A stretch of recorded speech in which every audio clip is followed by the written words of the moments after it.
on. Once we see the Facebook light go on, we can start.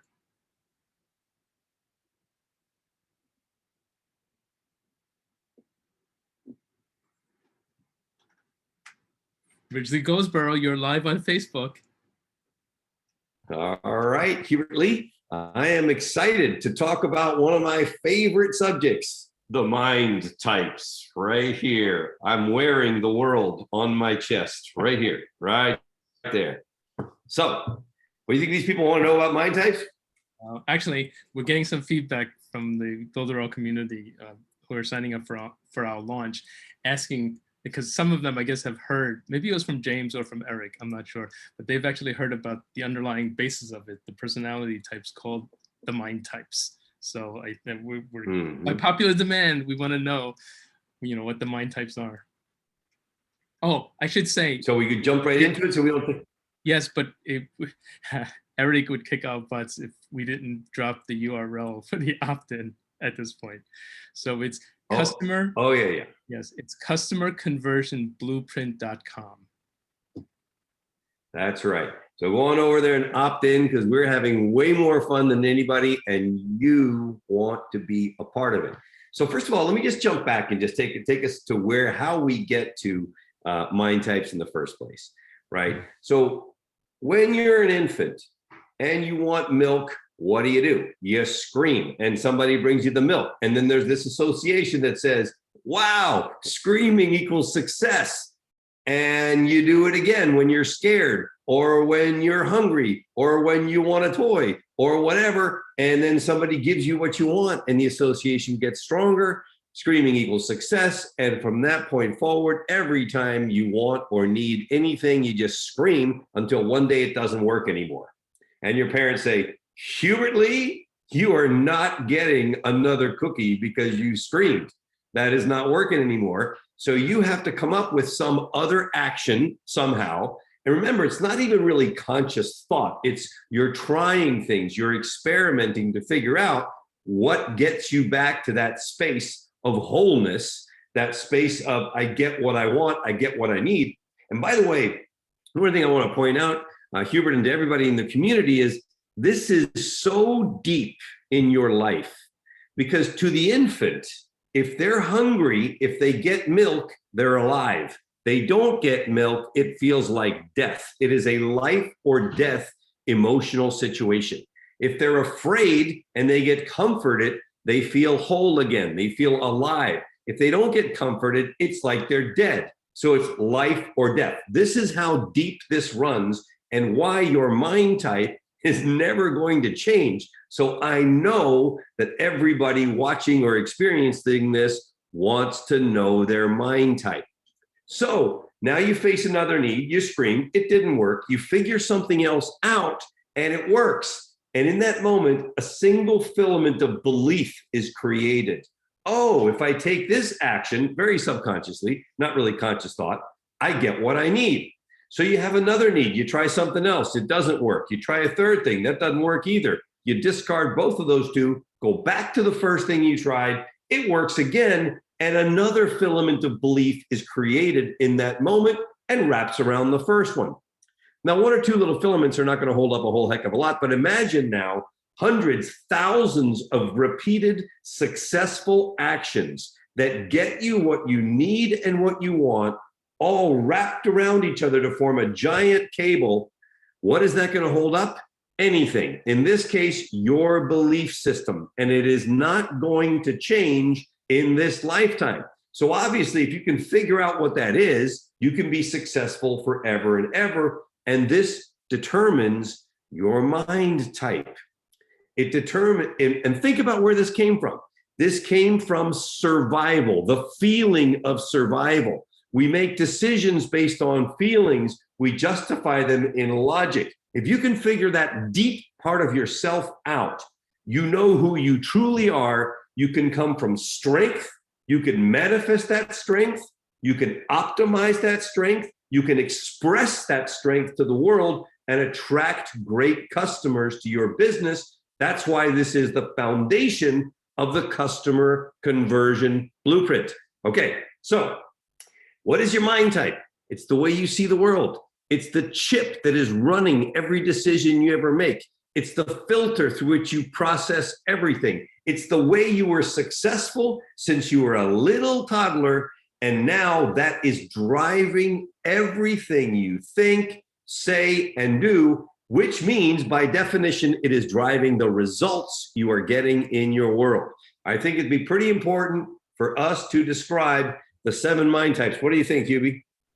For sure. This is the fun part. And by the way, let me mention that in the customer conversion blueprint, we actually have modules for each of the mind types. So don't feel that you have to scribble all your notes now, because learning about the mind types, and more importantly, what magic happens when you express your mind type, is definitely at the heart of the course. All right, so today we're revealing the mind types. Tomorrow we're going to talk about what you can do with those. But okay, today we're talking about the mind types. Now here's what I want you to do. No pressure, everybody, right? Just trust your intuition. You're probably going to see yourself in several of the different mind types. Everybody has a primary, a secondary, and a tertiary mind type. Just focus on the one that feels the most like you. Trust yourself. You know yourself better than anybody. We're just going to walk through this, talk about it. Every mind type has a superpower and a kryptonite, and we're going to talk about both. All right, here we go. Number 1, the giver. The giver is the person that loves to make a difference, add value, make an impact with all that they do. They want to contribute to others in any way that they can. Their superpower is causes, and they're always looking to contribute to causes, large and small, whether that's literally bringing donuts to the team at the office, to changing the destiny of the nation. Now, because of that, you're going to find that almost always the kryptonite is the opposite of the superpower. In this case, the superpower is causes. Givers love to say yes to causes. They have a hard time saying the no word just doesn't want to come out of their mouth, and their kryptonite is overcommitment. They find themselves with their plate full of stuff, things falling through the cracks, or stressing out to get it all done. So, does that sound like you? Would you like to know who all the givers are on your team? Probably be a pretty good idea, wouldn't it? All right, mind type number 2, the connector.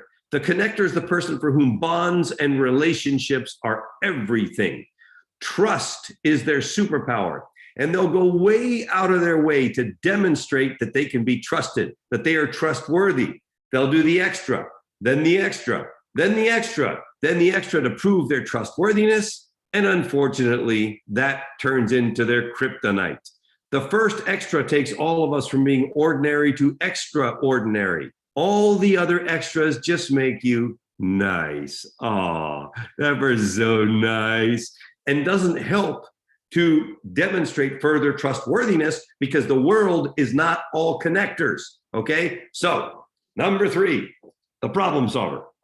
The problem solver is the person that takes in lots and lots of data at warp speed and makes sense out of it. They clarify things, they simplify things, they provide solutions. That's their superpower for others, alternatives, possibilities. But when they don't have enough data, the problem solver gets the dumb look. Like there's somebody there, but there's really nobody home. The problem solver doesn't have enough data, and their kryptonite is paralysis. Hello, hello, hello, hello. All right. Number 4, the innovator. The innovator is the person that is always asking questions. What about this? What about that? How about this? How about this other thing?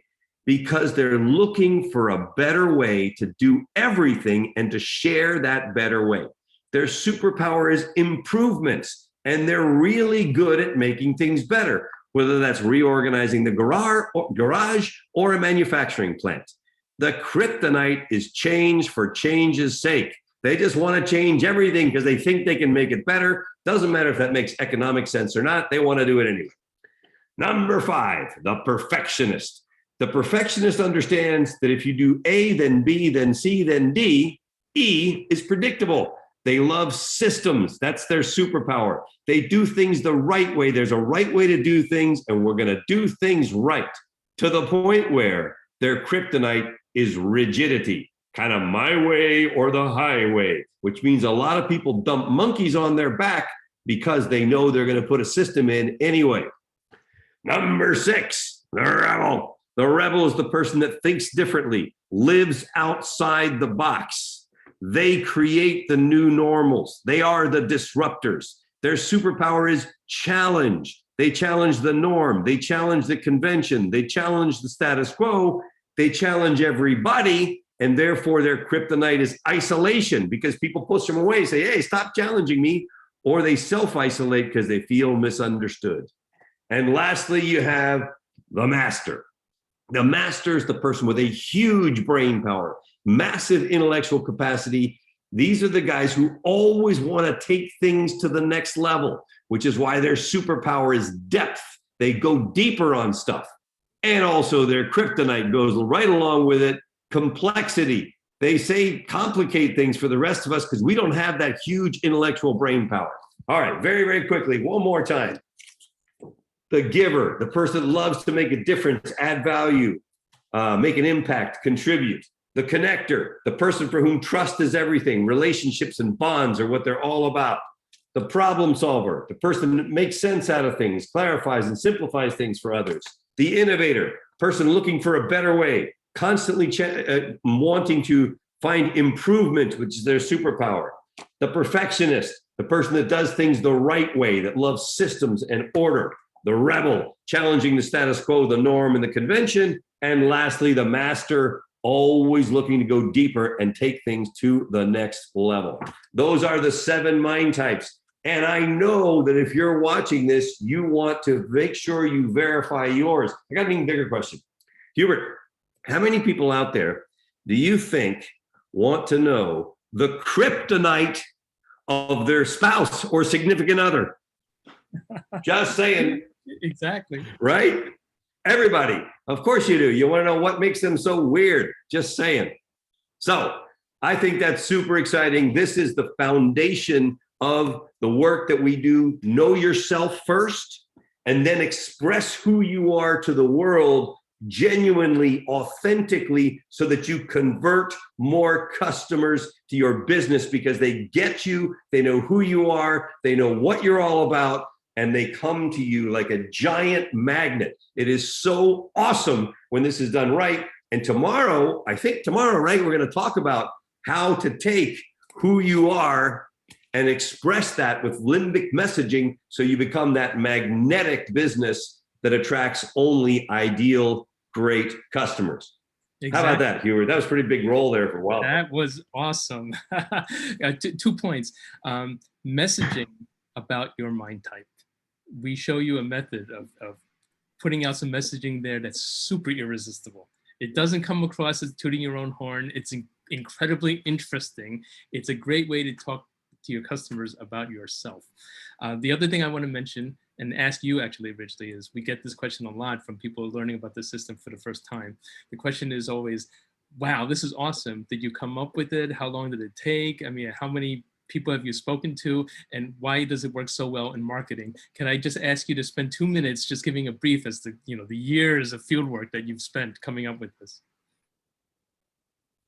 Yeah, so in 1999, oh my gosh, am I dating myself or what? I wrote my first article on discovering your why. Why are you here, and why should the rest of us care? It was published in a national magazine by Time Warner. Very, very cool. But it was a plaguing question that I think starts when you're very small. Why?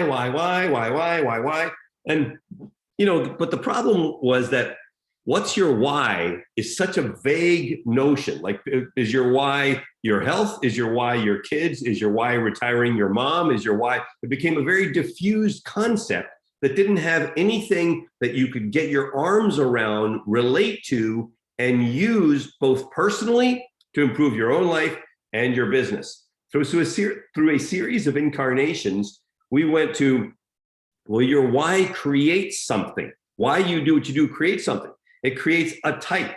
It creates a type that resides in your mind, both in the neocortex thinking brain that understands it, and in the limbic brain or heart of the brain that makes all decisions. So it evolved into mind types. That is your mind type. And when you understand your mind type, you know your why, You know what you do super powerfully. You know what your Achilles heel is, your kryptonite. In other words, your superpower, your kryptonite. And when you learn more about this, you learn how to optimize your superpower, minimize your kryptonite so that you can be more successful in business. But let me take it further. So you can be more successful in life, so you can enjoy doing what you do. Nobody enjoys doing the thing that they do very poorly. When you thrive in your business and in your world is when you're rocking it, doing the thing that you love to do, that you do so well, that you were put on earth to do, that you trained yourself to do, that you learned to do, that you're passionate about. When you do that, you can enjoy incredible success. So knowing your mind type and understanding how to express that is so key, because then you attract the people that believe what you believe, that are in sync with you, that relate to you. And life is a beautiful, beautiful thing, both personally and professionally. So I'm excited that tomorrow, and we're going to do this at 7:30 Eastern time, 7:30 Eastern time tomorrow, 4:30 Pacific. We're going to talk about how, right? In the evening. That's right. Tomorrow evening. 4:30 Pacific, United States, right? I know there's people from all over the world. We're trying to vary the times a little bit. We'll probably go a different time next time after that, but we're going to go in the evening again tomorrow. We're going to talk about taking who you are, expressing that using limbic messaging so that you convert more customers to your business, make more money, become more successful, contribute your gifts, and live a better life. Hubert Lee, I think we better stop talking. We've been going for over 15 minutes here, man. I'm trying to respect everybody's time. Yes, let's tease. We're going to have, as part of the launch, a training webinar that both you and Eric Salgado is going to do. And people definitely want to catch that, because if you think these little tidbits are interesting, wait until you get into the hour-long training between you and Eric. And again, you can sign up for that at customerconversionblueprint.com. You want to close us out, Rich? Yeah, man. So here's my thought. If you set yourself on fire, people will come from miles and miles around to watch you burn. What does that really mean? When you express who you truly are with passion, genuineness, and authenticity, you attract people like a giant magnet. And that's exactly what we're going to talk about tomorrow evening, 7:30 Eastern time on this Facebook Live in this incredible Builderall community. Can't wait to see you there tomorrow. Have a great night, everybody. See you then.